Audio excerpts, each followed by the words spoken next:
Welcome to Mindful Moments. Nourish your mind on the go. This audio uses AI narration to present our original book analysis. Today we're diving into the Bible, Genesis to Chronicles. Think of this as a highlight reel, hitting those big themes and stories that have resonated for centuries. Yeah. You're familiar with the Bible, so we're skipping the basics and aiming for those, aha moments. It's fascinating how the Bible isn't just one book, but a library spanning centuries. We've got history, law, poetry, prophecy, each genre demanding its own lens for interpretation. It's amazing. Let's start at the beginning. Genesis, the creation story. God creates the world in 7 days, humans made in his image, then boom, the Garden of Eden, that forbidden fruit. The serpent is described as more subtle than any beast of the field. That's not just a throwaway line, is it? Right. It raises an interesting point about knowledge and temptation. Think about it. The serpent uses information, twisted just so, to manipulate Eve. It makes you wonder how often we encounter similar tactics today. Misinformation, spin, the whole 9 yards. It's true. It's a reminder to be critical thinkers. Yeah. Even or especially when information seems convincing. But back to the story.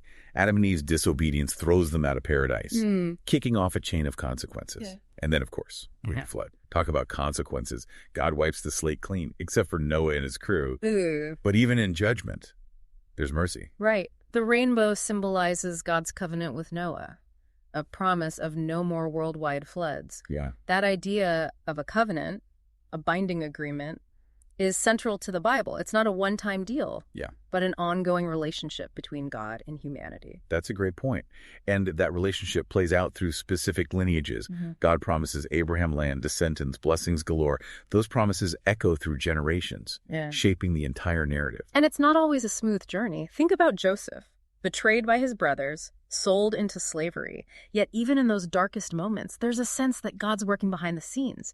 Joseph rises to power in Egypt, ultimately saving his family and countless others from famine. Yeah. It's like that saying, God works in mysterious ways. Yeah. But sometimes those mysterious ways involve some pretty intense challenges. Take the Exodus. Moses leads the Israelites out of slavery in Egypt.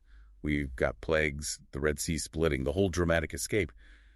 But then, in Exodus, the Israelites start complaining, wishing they were back in Egypt. It's a fascinating paradox, isn't it? Even when facing freedom, they crave the familiar, even if it's harmful. Right. It makes you think about those times in our own lives when we resist change, even when it's for the better. It's that fear of the unknown, that pull toward comfort, even when it's not really good for us.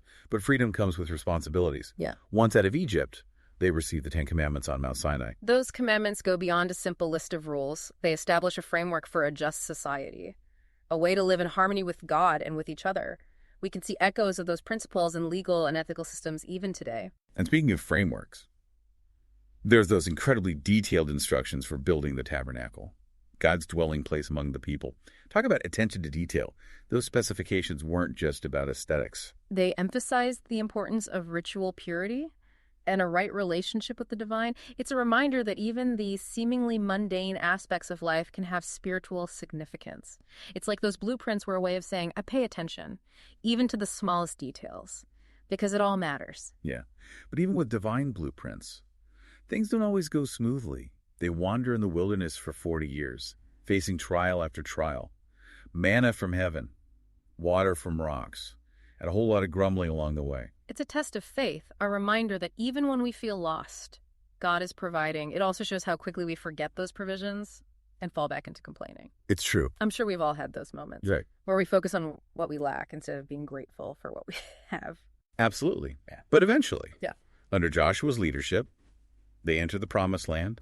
Jericho falls. Battles are won. But it's not all sunshine and rainbows, is it? No. The conquest of Canaan raises complex questions about war and displacement. Right. It forces us to grapple with the idea that even when God fulfills his promises, it can come at a cost. It challenges us to think about the ethics of victory and what it means to live justly in a world where resources are often scarce. It's a reminder that even stories of triumph can have shadows. And speaking of shadows, the period of the Judges is full of them. These charismatic leaders rise up to deliver Israel from oppression. But they're not perfect by any means. Deborah, a female judge and prophet, stands out. It's remarkable to see a woman in such a powerful position in that ancient context. That's so true. Then you've got Gideon, Samson, each with their own strengths and weaknesses, reminding us that leadership is rarely black and white. And then comes the shift to kingship, starting with Saul. He's anointed by God, but his reign is ultimately a failure. It's a reminder that even with divine backing, human choices have consequences. And then we get David. Talk about a story. He starts as the underdog, taking down Goliath with a slingshot.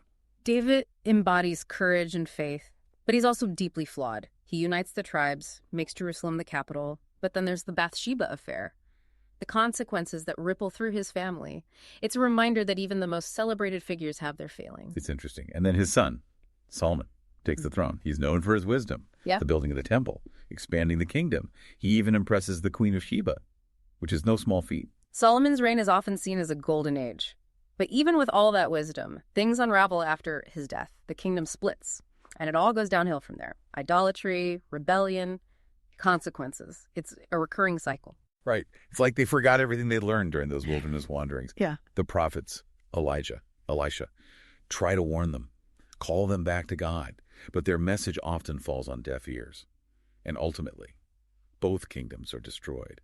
Exiled to Babylon, talk about a low point. But even in exile, there's a glimmer of hope. It's a time of introspection, a rediscovering of their identity as God's people. It lays the groundwork for a return, for rebuilding. Wow. And that's where Chronicles comes in.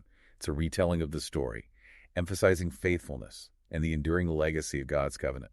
We see the return from exile, the rebuilding of the temple, a renewed sense of purpose, like a reminder that even after the darkest times, there's always the possibility of restoration. It's a message that resonates even today. No matter how far we stray, there's always a path back, a chance to start anew. It's a powerful reminder that even when things fall apart, hope remains. But before we get too wrapped up in hope, I want to circle back to something we touched on earlier, the different genres within the Bible. We've got history, poetry, law, prophecy. It's a diverse mix. It's important to remember that diversity, because each genre requires a different approach. Yeah. We wouldn't interpret a psalm the same way we would a historical account, right? Exactly. Taking the genres into account adds depth and nuance to our understanding. For instance, the creation story in Genesis. It's often read as a poetic account of God's power and the order of creation, not necessarily a literal scientific explanation. Right. And the Psalms, with their raw emotion and vivid imagery, offer a glimpse into the human heart, wrestling with faith, doubt, joy, sorrow.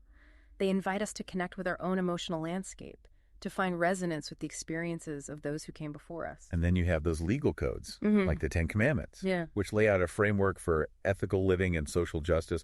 They're not just about following rules. They're about creating a society where everyone can flourish. Exactly. Each genre adds another layer to the tapestry, enriching our understanding of God, humanity, and the world around us. And it's not just the genres, it's the characters, too. We've got flawed heroes, wise leaders, ordinary people facing extraordinary circumstances. They make mistakes.